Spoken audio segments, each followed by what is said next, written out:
Hello दोस्तों। तो आज हम लोग झारखंड का चैप्टर नंबर 18 करने वाले हैं। इससे पहले चैप्टर नंबर 17 तक हम अपलोड कर चुके हैं, आप लोग जाकर देख सकते हैं। और डिस्क्रिप्शन में टेलीग्राम का लिंक दिया हुआ है, वहाँ पर जाके आप टेलीग्राम को ज्वाइन कर सकते हैं और वहाँ से PDF को भी डाउनलोड कर सकते हैं। ठीक है, तो चलिए शुरू करते हैं चैप्टर नंबर 18 को। पढ़ा पंचायत शासन व्यवस्था को। ठीक है, पढ़ा पंचायत शासन व्यवस्था के बारे में आज देखना है। तो यह मुख्यतः उरांव जनजाति की शासन व्यवस्था से संबंधित है। ठीक है, तो पढ़ा पंचायत शासन व्यवस्था जो है ये मुख्यतः उरांव जनजाति की शासन व्यवस्था से संबंधित है। पढ़ा पंचायत शासन व्यवस्था उरांव जनजाति की शासन व्यवस्था से संबंधित है। पढ़ा पंचायत शासन व्यवस्था मुख्यतः उरांव जनजाति की शासन व्यवस्था से संबंधित है। यह शासन व्यवस्था मुंडा जनजाति की शासन व्यवस्था से मिलती जुलती है। ठीक है, तो उरांव जनजाति की शासन व्यवस्था से संबंधित है। ठीक है, कौन सा? पढ़ा पंचायत शासन व्यवस्था जो है, पढ़ा पंचायत शासन व्यवस्था उरांव जनजाति की शासन व्यवस्था से संबंधित है। उरांव जनजाति की शासन व्यवस्था से संबंधित है। तो मुख्यतः उरांव जनजाति की शासन व्यवस्था से संबंधित है पढ़ा पंचायत शासन व्यवस्था उरांव जनजाति की शासन व्यवस्था से संबंधित है। यह शासन व्यवस्था मुंडा जनजाति की शासन व्यवस्था से मिलती जुलती है। यह शासन व्यवस्था मुंडा जनजाति की शासन व्यवस्था से मिलती जुलती है। ठीक है, यह शासन व्यवस्था मुंडा जनजाति की शासन व्यवस्था से मिलती जुलती है। पढ़ा पंचायत शासन व्यवस्था मुंडा जनजाति की शासन व्यवस्था से मिलती जुलती है। ठीक है, महत्वपूर्ण पद। महत्व। तो पढ़ा पंचायत में महत्व को देखते हैं, महत्व के बारे में देखते हैं। ठीक है, महत्व संबंधित तथ्य, इसके बारे में कुछ संबंधित तथ्य देख लेते हैं। तो इस शासन व्यवस्था में प्रत्येक गांव का एक प्रधान होता है जिसे महतो कहा जाता है। इस शासन व्यवस्था में प्रत्येक गांव का एक प्रधान होता है। तो पढ़ा पंचायत शासन व्यवस्था में गांव के प्रधान को क्या कहते हैं? महतो कहते हैं। क्वेश्चन पूछा हुआ है। ठीक है, गांव का एक प्रधान होता है जिसे कि महतो कहते हैं। पढ़ा पंचायत शासन व्यवस्था में महतो किसे कहते हैं? तो गांव का प्रधान को महतो कहते हैं। ठीक है, गांव का प्रधान को महतो कहते हैं पढ़ा पंचायत शासन व्यवस्था में। महतो के पास प्रशासनिक तथा न्यायिक दोनों प्रकार के अधिकार होते हैं। ठीक है, महतो जो है उसके पास प्रशासनिक न्यायिक दोनों प्रकार का अधिकार होते हैं। ठीक है, तो महतो किसे कहते हैं? तो गांव का एक प्रधान होता है उसको महतो कहते हैं। पढ़ा पंचायत शासन व्यवस्था में गांव का एक प्रधान होता है जिसको महतो कहते हैं। महतो के पास प्रशासनिक तथा न्यायिक दोनों प्रकार के अधिकार होते हैं। मांझी, यह महतो का सहयोगी होता है। ठीक है, मांझी किसको कहते हैं? तो महतो का सहयोगी मांझी। ठीक है, महतो का सहयोगी कौन होते हैं? मांझी होते हैं। ठीक है ना, तो आपको ये पूछ देगा कि पढ़ा पंचायत में मांझी किसके सहयोगी है? तो मांझी जो है वो महतो का सहयोगी है। महतो क्या है? गांव का एक प्रधान। ठीक है, जिसको महतो कहते हैं। प्रशासनिक और न्यायिक दोनों प्रकार के अधिकार है महतो के पास। ठीक है, और मांझी यह महतो का सहयोगी होता है। ठीक है, मांझी। पढ़ा या पढ़ा, तो कई गाँवों जैसे 5, 7, 11, 21, 22 ये सब गांव। ठीक है, मान लीजिए 5 गाँव, 7 गाँव, 11 गाँव, 21 गाँव, 22 गाँव। ठीक है, तो कई गाँवों से मिलकर बनी पंचायत को पढ़ा कहा जाता है। ठीक है, कई गाँवों से मिलकर बनी पंचायत को क्या बोलते हैं? पढ़ा। जिसमें कितने कितने गाँव हो जाएंगे? 15 गाँव हो गया, 17 गाँव, 7 गाँव, 11 गाँव, 21 गाँव, 22 गाँव। ये सब गाँवों से मिलकर बनी पंचायत को पढ़ा कहते हैं या फिर पढ़ा कहते हैं। पनभरा। ठीक है, पनभरा के बारे में देख लीजिए। पनभरा के बारे में ये क्वेश्चन पूछा हुआ है। ठीक है, पनभरा, यह पढ़ा पंचायत की बैठकों में जलपान का प्रबंध करने हेतु उत्तरदायी है। ठीक है, तो जो पनभरा है वो जलपान का प्रबंध करने के लिए उत्तरदायी होता है।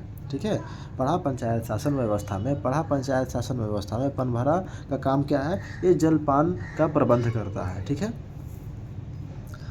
पंचायत की बैठकों में जलपान का प्रबंध करता है। पढ़ा राजा के बारे में देखते हैं। पढ़ा राजा, यह पढ़ा पंचायत का प्रमुख होता है। ठीक है, देखिए गांव का प्रधान कौन होता है? तो महतो होता है। मांझी महतो का सहयोगी होता है। पढ़ा कई गांवों को मिलाकर बनी पंचायत को पढ़ा या फिर पढ़ा कहते हैं। पनभरा जलपान का प्रबंध करने वाला को कहते हैं। पढ़ा राजा किसको कहते हैं? पढ़ा पंचायत का प्रमुख होता है। पढ़ा राजा कौन है? तो क्वेश्चन पूछा हुआ है, ठीक है। तो पढ़ा राजा पढ़ा पंचायत का प्रमुख होता है, ठीक है। पढ़ा पंचायत का प्रमुख होता है पढ़ा राजा। वैसे मामले जिनका निपटारा ग्रामीण स्तर पर महतो द्वारा नहीं किया जा सका, उसे पढ़ा राजा को हस्तांतरित कर दिया जाता है। वैसे मामले जिसका निपटारा जो है ग्रामीण स्तर पर महतो के द्वारा नहीं किया जा सका, तो ऐसे मामले जिनका ग्रामीण स्तर पर निपटारा नहीं किया जा सका, उसको वो मामला जो है वो किसे हस्तांतरित कर दिया जाता है? तो पढ़ा राजा को हस्तांतरित कर दिया जाता है, ठीक है।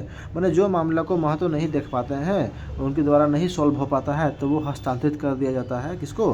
पढ़ा राजा को, ठीक है। पढ़ा राजा को हस्तांतरित कर दिया जाता है, याद रहेगा। तो ये पढ़ा पंचायत का प्रमुख होता है। पढ़ा पंचायत का प्रमुख कौन होता है? पढ़ा राजा। पढ़ा राजा जो है पढ़ा पंचायत का प्रमुख होते हैं। वैसे मामले जिनका निपटारा ग्रामीण स्तर पर महतो द्वारा नहीं किया जा सका, उसे पढ़ा राजा को हस्तांतरित कर दिया जाता है। पढ़ा दीवान के बारे में देखते हैं। यह सर्वोच्च पदधारी है। पढ़ा दीवान क्या है? सर्वोच्च पदधारी है, जो सर्वोच्च न्यायालय की तरह कार्य करता है, ठीक है। मतलब सर्वोच्च पदधारी है, मतलब ऊंचा पद पर ये बैठते हैं, ठीक है। पढ़ा दीवान जो है वो ऊंचा पद का एक है, पोस्ट मतलब पद है, ठीक है। ये पढ़ा दीवान एक सर्वोच्च पद है, सर्वोच्च पदधारी है, जो सर्वोच्च न्यायालय की तरह कार्य करता है। जो सुप्रीम कोर्ट जो होता है ना, उसके जैसा कार्य करता है। कौन? पढ़ा दीवान, ठीक है। पढ़ा दीवान। पढ़ा राजा द्वारा अनिर्णित मामलों को पढ़ा दीवान को हस्तांतरित किया जाता है। जैसे अभी हम क्या देखें कि महतो के द्वारा क्या बोलते हैं, कोई भी मामला, मतलब मान लीजिए कि इसको सॉल्व नहीं किया जा सकता था, तो किसको हस्तांतरित किया जाता था? तो पढ़ा राजा को। अब पढ़ा राजा के द्वारा कोई भी प्रॉब्लम को सॉल्यूशन नहीं मिलेगा, तो किसको हस्तांतरित कर रहा था? पढ़ा दीवान को, ठीक है। तो ये शिफ्ट होते जा रहा है। तो पढ़ा राजा द्वारा अनिर्णित मामलों को, मतलब पढ़ा राजा के द्वारा कोई भी मामला अनिर्णित है, तो उसको जो है वो पढ़ा दीवान को हस्तांतरित कर दिया जाता है, ठीक है। आगे देखते हैं डाड़ा पढ़ा, ठीक है। डाड़ा पढ़ा के बारे में देखते हैं। तो कई गांवों को मिलकर बनाया गया संगठन, ठीक है। कई गांवों को मिलकर बनाया गया संगठन डाड़ा पढ़ा। कई गांवों को मिलकर बनाया गया संगठन को क्या कहते हैं? बनाया गया संगठन को डाड़ा पढ़ा। कई गांवों को मिलाकर बनाया गया संगठन डाड़ा पढ़ा। कई गांवों को मिलाकर बनाया गया संगठन डाड़ा पढ़ा, ठीक है। कई गांवों को मिलाकर बनाया गया संगठन डाड़ा पढ़ा कहलाता है, ठीक है। कई गांवों को मिलाकर बनाया गया संगठन डाड़ा पढ़ा। पढ़ा पंच का मतलब क्या है? तो यहाँ पर आश्विन पूर्णिमा के दिन इसका आयोजन किया जाता है, ठीक है। पढ़ा पंच का आयोजन जो है वो आश्विन पूर्णिमा के दिन किया जाता है। तो आश्विन पूर्णिमा के दिन किसका आयोजन होता है? किसका आयोजन होता है जी? तो पढ़ा पंच। आश्विन पूर्णिमा के दिन किसका आयोजन होता है? तो पढ़ा पंच का आयोजन होता है आश्विन पूर्णिमा के दिन। आश्विन पूर्णिमा का दिन इसका आयोजन होता है किसका? पढ़ा पंच का। पढ़ा पंच का आयोजन आश्विन पूर्णिमा का दिन किया जाता है। पाहन, देखिए पाहन के बारे में देख लेते हैं, पूछा हुआ है, ठीक है। ये पूरा इंपॉर्टेंट हो जाता है पाहन के बारे में। तो पाहन के बारे में क्या क्या है महत्वपूर्ण तथ्य? तो यह गांव का धार्मिक प्रधान होता है, सबसे पहला चीज़, ठीक है। पढ़ा पंचायत शासन व्यवस्था में पाहन का माने क्या हुआ कि ये जो है वो गांव का धार्मिक प्रधान है। कौन? पाहन गांव का धार्मिक प्रधान है। गांव के सभी धार्मिक अनुष्ठान जैसे पूजा पाठ हो गया, पर्व त्यौहार हो गया, शादी विवाह हो गया आदि से संबंधित कार्यक्रमों का संचालन पाहन द्वारा किया जाता है, ठीक है। देख लीजिए ये चीज़, फिर से देख लेते हैं। तो पाहन क्या है? यह गांव का धार्मिक प्रधान है। पाहन गांव का धार्मिक प्रधान है। गांव के सभी धार्मिक अनुष्ठान जैसे पूजा पाठ, पर्व त्यौहार, शादी विवाह आदि से संबंधित कार्यक्रमों का संचालन पाहन द्वारा किया जाता है। यह पद किसी शादीशुदा व्यक्ति को ही मिलता है, ठीक है। पाहन का पद जो है वो शादीशुदा व्यक्ति को ही मिलता है, ठीक है।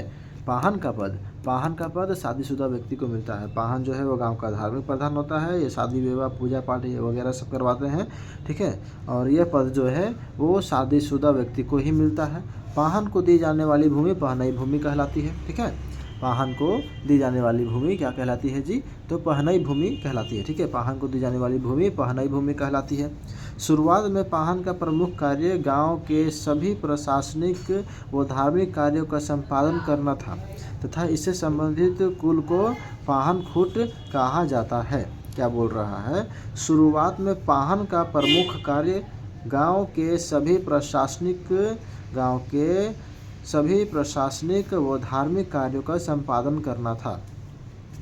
शुरुआत में पाहन का प्रमुख कार्य क्या था? तो शुरुआत में पाहन का प्रमुख कार्य गांव के सभी प्रशासनिक व धार्मिक कार्यों का संपादन करना था, ठीक है। शुरुआत में पाहन का प्रमुख कार्य गांव के सभी प्रशासनिक व धार्मिक कार्यों का संपादन करना था। इससे संबंधित कुल को पाहन खूट कहा जाता है, ठीक है। पाहन से संबंधित खूट को पाहन खूट कहा जाता है, ठीक है। ठीक है, फिर से देख लेते हैं एक बार कि शुरुआत में पाहन का प्रमुख कार्य गांव के सभी प्रशासनिक व धार्मिक कार्यों का संपादन करना था तथा इससे संबंधित कुल को पाहन खूट कहा जाता था। अब बैगा के बारे में देख लेते हैं। बैगा क्या होता है? तो ये सामान्यतः ग्रामीण देवताओं की पूजा कर उन्हें शांत करने का कार्य करता है। कौन? बैगा, ठीक है। तो मैंने गांव के जो देवता होते हैं ना, कुल देवता होते हैं, उनका पूजा करके उनको शांत करना इनका काम होता है। किसका? बैगा का। तो यह सामान्यतः ग्रामीण देवताओं की पूजा कर उन्हें शांत करने का कार्य करता है। बैगा का काम क्या है कि गांव के देवता को, कुल देवता को मतलब पूजा पाठ करके उनको शांत करने का काम करता है, ठीक है। ये चीज़ पूछा हुआ है कि बैगा किसको कहते हैं। तो ये सामान्यतः ग्रामीण देवताओं की पूजा कर उन्हें शांत करने का कार्य करता है। महतो के कार्यभार से पूर्व बैगा ही गांव का पुरोहित एवं लौकिक प्रधान था, ठीक है। महतो के कार्यभार से पहले बैगा ही जो था वो गांव का पुरोहित और लौकिक प्रधान था, ठीक है। ये क्वेश्चन भी पूछा हुआ है, ध्यान देना है कि महतो के कार्यभार से पहले कौन गांव का पुरोहित और एवं लौकिक प्रधान था? तो बैगा, ठीक है। बैगा जो था वो महतो के कार्यभार से पहले गांव का पुरोहित एवं लौकिक प्रधान था। पाहन का सहयोगी इनको कहते हैं। किसको? बैगा को पाहन का सहयोगी कहा जाता है, ठीक है। बैगा जो है वो पाहन का सहयोगी भी कहलाता है। बैगा पाहन का सहयोगी, ठीक है। तो यहाँ कहा देख लो, महतो के कार्यभार से पहले बैगा ही गांव का पुरोहित एवं लौकिक प्रधान था, ठीक है। ये देख लिए, ठीक ना। अब महतो जैसे कि क्या था हम लोग का? महतो हम लोग देख लिए कि शासन व्यवस्था के प्रत्येक गांव का प्रधान, ठीक है। प्रधान गांव का एक प्रधान होता है जिसे महतो कहते हैं। ये महतो के बारे में कहते हैं। वही चीज़ यहाँ पर है कि महतो के कार्यभार से पहले बैगा ही गांव का पुरोहित एवं लौकिक प्रधान था, ठीक है। तो हम लोग का वीडियो यहाँ पर कंप्लीट होता है, चैप्टर यहाँ पर कंप्लीट होता है, ठीक है। इसके बाद हम लोग नेक्स्ट चैप्टर में मिलेंगे। और अगर वीडियो पसंद आए तो लाइक सब्सक्राइब ज़रूर करें और टेलीग्राम को ज्वाइन ज़रूर कर ले। वहाँ पर आपको PDF प्रोवाइड कर दिया जाएगा। और वहाँ पर हमने कमेंट बॉक्स को मैसेज जो होता है कमेंट बॉक्स को ऑन कर दिए हैं, ठीक है। वहाँ पर आप जाके कमेंट कर सकते हैं कि किस वीडियो का PDF चाहिए, ठीक है। तो वहाँ से हम आपको रिप्लाई कर देंगे या फिर डायरेक्ट वहाँ पे हम PDF अपलोड कर देंगे, ठीक है। वैसे अभी ज़्यादा PDF वहाँ पर अपलोड नहीं किया हुआ है। जैसे जैसे आप लोग डिमांड कीजिएगा कि हाँ हमको PDF चाहिए तो हम वैसे आपको अपलोड करते जाएंगे, प्रोवाइड करते जाएंगे। अगर PDF पसंद आ रहा है तो आप लोग वहाँ पे टेक्स्ट कर सकते हैं कि हाँ हमें PDF चाहिए, ठीक है। कोई पैसा नहीं लग रहा है, सब फ्री ऑफ कॉस्ट है, ठीक है। धन्यवाद, थैंक यू।